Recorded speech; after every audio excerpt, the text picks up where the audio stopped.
Bwana Yesu asifiwe, Bwana Yesu asifiwe. Ninakusalimu popote ulipo. Mungu wa mbinguni akubariki sana. Ninaendelea kukukaribisha uungane nami katika TV yako pendwa, Bado Kuna Ushindi TV, na ni mimi mtumishi wako, rafiki yako na ndugu yako Daniel Kitua kutoka Dodoma, na kuletea neno la Mungu. Tuko katika mfululizo wa dalili ama ishara 4 zinazoonesha ya kwamba ni dalili za kiungu zinazokufunulia uko katika msimu wako wa mafanikio makubwa. Hakuna jambo la kubahatisha ama la kidharura katika maisha ya kiroho. Unaposoma katika kile kitabu cha Amosi, Mungu anasema ile Amosi 3:7, hawezi kufanya jambo lolote pasipo kuwajulisha watakatifu wake. Mungu anapotaka kufanya jambo lolote kwako, lazima atangulize dalili. Ili Yesu kuzaliwa, alitanguliwa na dalili kama 63 au 64 hivi. Mambo itakavyokuwa mpaka atakapoimaliza kazi yake. Huyu ndio Mungu. Mungu wetu sio wa kubahatisha. Mungu wetu ni wa uwajibikaji na mtimilizaji wa makusudi. Ndio maana anaitwa mwaminifu. Tulianza na dalili ya kwanza kwamba unapokutana na mapingamizi makubwa katika njia unayoiendea, hiyo ni dalili mojawapo ya kukuonesha sasa uko karibu kabisa kuingia kwenye msimu wako mkubwa wa mafanikio. Inawezekana kiroho, kiakili, kindoa, kifamilia na mambo mengine kadha wa kadha. Kila mmoja ana msimu wake katika matarajio yake. Leo ninataka nikupe dalili ya pili ama ishara ya 4. Dalili ya pili ama ishara ya pili, maana yake unapoteza hamu ya kula na unapata msukumo wa kufunga na kuomba. Mungu anapotaka kukuingiza kwenye msimu wako wa mafanikio makubwa, ishara ama dalili ya pili, inawezekana usipate ya kwanza ya mapingamizi, lakini ukapata hii ya pili. Kwa sababu gani? Katika ulimwengu wa roho pia huwa kuna vipingamizi ambavyo haviwezi kutafsirisika katika namna ya ulimwengu wa mwili. Kwa hiyo ndani yako unaanza kuwa na hali ya kutokujisikia kula. Unaanza kupata msukumo wa kufanya maombi ya kufunga, unapata msukumo wa kufanya maombi ya kufunga, unapoteza hamu ya kula. Hii ni ishara ya kina na ya kiroho, na ni ishara muhimu sana inayoashiria Mungu anakuandaa maalum kimungu kwa ajili ya kukabiliana na vita vya kiroho ambavyo huwa vinatangulia kabla ya mafanikio yako. Yesu ili azaliwe, wakaambiwa wanapelekwa kwenda kuhesabiwa. Mama yake ana mimba kubwa, lakini lengo kubwa la adui ilikuwa ni yule mtoto akose mahali pa kukaa, alafu kutokana na mazingira ya kukosa pesa na mambo kadha wa kadha. Kumbuka Yusufu alikuwa masikini, hakuwa na pesa nyingi, na kwa sababu dunia nzima ilikuwa inakwenda pale, dunia ya wakati ule katika eneo lile, maana yake ni kwamba nyumba za wageni zisingalitosha. Kwa hiyo shetani akategesha hapa iwe dalili ya kuhakikisha analeta uharibifu. Lakini alianza mbali sana. Wakati Roho Mtakatifu ameachilia uvuvio wa kupata ujauzito Mariamu, Yusufu alipoona mimba sio ya kwake, akakusudia kumwacha kwa siri ili watu waone yule mama ana mimba, na kwa sababu ya sheria yao wampige kwa mawe ili afe pamoja na mimba alionayo, kwa sababu walikuwa wanajua atawaletea alamu. Kwa hiyo unapoona msukumo wa kuomba, unapoteza hamu ya kula, unataka kukaa na kuomba mara kwa mara, kusoma neno la Mungu, ujue Mungu anakuandaa maalum kimungu kwa ajili ya vitakali ya kiroho ambayo inatangulia kabla ya kuinuliwa kwako kwenye ngazi na mamlaka mpya ambayo Mungu amekusudia. Bwana Yesu asifiwe sana. Hiki kinakuwa ni kiashiria. Kinakuwaje kiashiria? Unapoteza hamu ya kula kabisa, na badala yake unapata msukumo mara kwa mara wa kufunga na kuomba mara kwa mara. Husikii njaa zaidi ya kawaida yako, zaidi ya utaratibu uliojiwekea,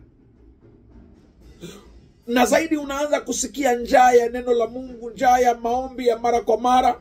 Hii ni msingi ya kiroho ya kukuthibitishia ya kwamba Mungu anataka kukupeleka katika msimu wa mafanikio yako mengine. Mfano ni katika kitabu cha Marko ile katika kitabu cha Luka sura ya 4 mstari wa 1 na wa 2. Anasema Yesu hali amejaa Roho Mtakatifu alirudi kutoka Yordani anaongozwa na Roho kwa muda wa siku 40 nyikani, akijaribiwa na Ibilisi. Siku hizo alikuwa hali kitu, hata ilipotimia siku 40 aliona njaa.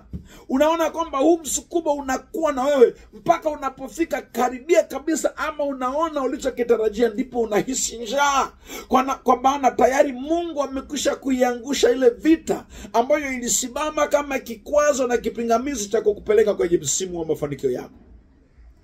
Bwana Yesu asifiwe sana. Lakini mfano mwingine ni wa Musa. Musa kabla ya kupokea amri 10 za Mungu, ukisoma katika kile kitabu cha Kutoka, ile sura ya 34, Kutoka 34 na ule mstari wa 28. Kutoka 34 mstari wa 28 anasema, naye alikuwa huko pamoja na Bwana siku 40 na masiku yake, hakula chakula wala hakunywa maji, naye akaandika katika hizo mbao na hayo maneno ya maagano, hizo amri 10. Bwana Yesu asifiwe sana. Unaona, Musa ili kupokea ahadi, kupokea amri za Mungu, alinyimwa hamu ya kula, kwa sababu anakwenda kwenye ufunuo wa mambo mapya. Kwa hiyo anaingia kwenye vita vya kiroho, kwa maana kulikuwa kuna upinzani. Adui anajaribu kupoteza mwelekeo na concentration ya Musa ili asiweze kushika kile ambacho alipaswa akishike kutoka kwa Mungu. Kwa hiyo kupoteza hamu ya kula na kuona una hamu ya kufunga, hamu ya kuomba, hamu ya kusoma neno la Mungu ni maandalio maalumu yanayokuonesha unakwenda kwenye msimu wa kuinuliwa kwako na mafanikio yako pia. Lakini unaposoma katika kile kitabu cha Danieli ile sura ya 9, katika kitabu cha Danieli ile sura ya 9, unaona pia Danieli anasema katika mwaka wa kwanza wa Dario mwana wa Ahasuero wa uzao wa Medi, aliyetawazwa kuwa mfalme juu ya miliki ya Wakaldayo, katika mwaka wa kwanza wa kumiliki, mimi Danieli kwa kuvisoma vitabu nilifahamu hesabu ya miaka ambayo neno la Bwana lilimjia Yeremia nabii kuutimiza ukiwa wa Yerusalemu, yaani miaka 70. Alikuwa yuko kwenye utulivu, ana hamu ya kusoma. Mungu anataka kufungua macho ya wana wa Israeli waone majira ya kukaa utumwani yamefika kuisha.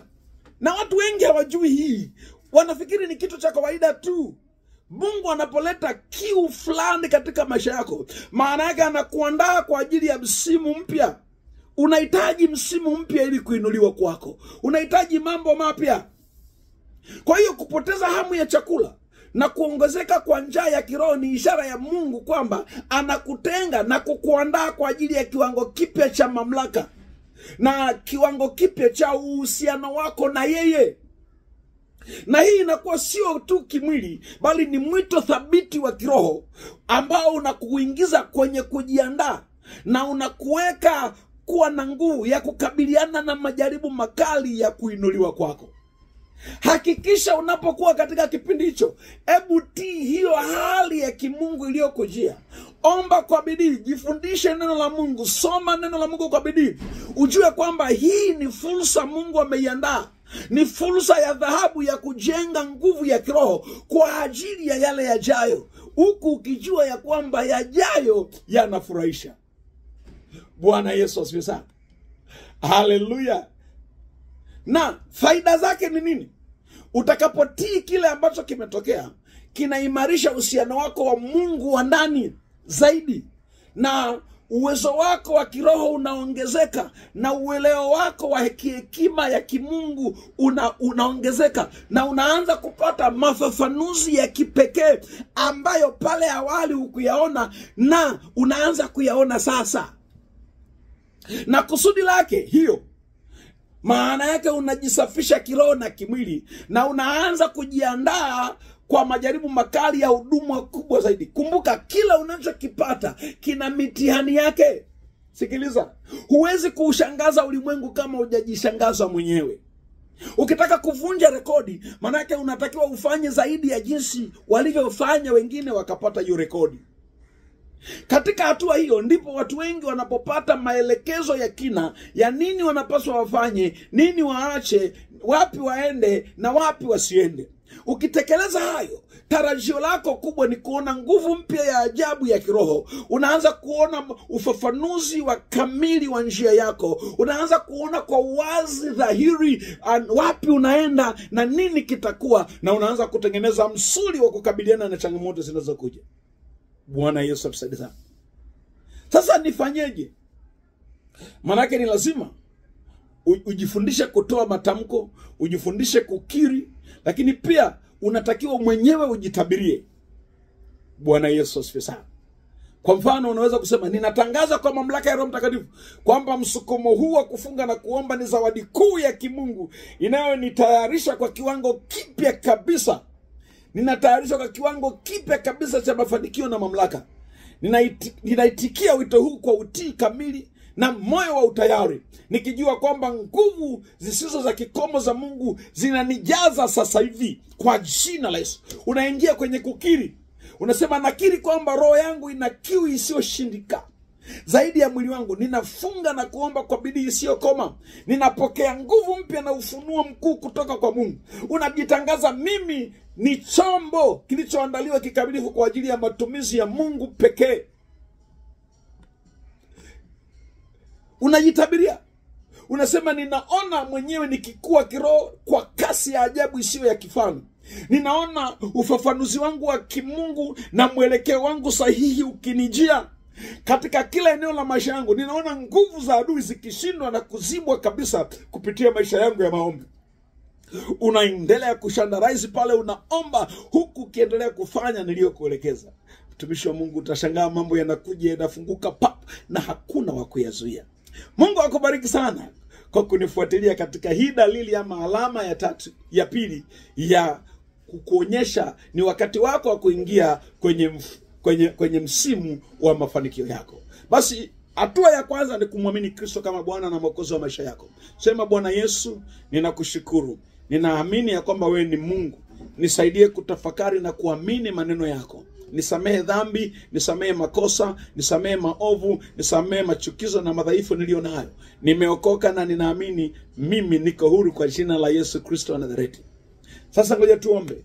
Baba, kwa jina la Yesu ninaomba kwa ajili ya mtu huyo, kwa mamlaka ulionipa, ikiwa yuko katika msimu huo, ninaomba ukaachilie nguvu ya kumwezesha, kwa sababu inasema neno lako, na yaweza yote katika yeye anitiaye nguvu. Naomba neema yako na nguvu zako juu yake, ili Mungu ukamwezeshe kushinda, kwa maana sio rahisi na sio kawaida. Neema yako iwe juu yake, ile nguvu ya kuwezesha iwe pamoja naye, katika jina la Yesu akafanikiwe sana. Na ninakwenda kinyume na magonjwa na mateso na mashambulizi ya hadharani na ya sirini. Kwa jina la Yesu ninayaapisha yaachie na kutoka na kukuacha huru, katika jina la Yesu. Pokea uzima na upendo. Amen. Basi ubarikiwe sana mtumishi wa Mungu popote ulipo. Ninaendelea kutangaza ya kwamba wewe ni mtu wa thamani. Hebu endelea kutupa mileage kwa kusubscribe, kwa kushare vya video zetu, kwa kucomment, lakini pia kwa kulike, kuonesha unakubali kazi zetu, ili tuendelee kupata uwanda mpana wa kuwafikia wengine. Ni mimi niliyojitoa kukuhudumia. Mungu akubariki sana wakati wote. Basi ubaki na Bwana anayekubariki, kwa kuwa ninajua ujumbe huu ni zawadi kwako, inakufikia wewe uliye katika msimu huu, ili upate kushinda katika jina la Yesu. Amen. Basi kwa heri ya kuonana, na Mungu wa mbinguni abaki anakubariki. Amina. Amina. Amina. Amina.